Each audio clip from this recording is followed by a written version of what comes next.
So ito mga idol, tapos ang mga idol, ito na nga pala. Na-symbol ko na, naputol yung video natin kasi na full storage tayo. So ito na, ito yung itsura niya. Kulang to, lagyan ko lang ng paa o gulong. Lagay ko dito para design. Tapos ito sa loob niya.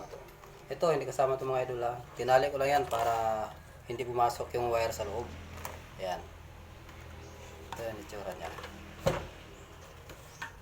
Lagyan ko lang ng paa mga idol. Pag ano. Tapos lagyan ng ilaw sa loob. Yan, yan. Tingnan natin yung bayo nito mga idol. Mukhang malakas to mga idol. Kaso lang hindi natin ito pwede testing kasi nga baka ma-copyright tayo. So, ayun. Sana nagustuhan yung video ko mga idol. Pwede nyo gayahin mga idol kung meron kayong mga ganito sira. Ayun, di ba?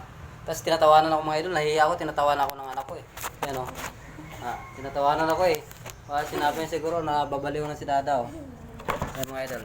Yung anak ko, pugi-pugi. Kaya lang, mahihain eh. Yan. Okay mga idol, bye-bye. Salamat.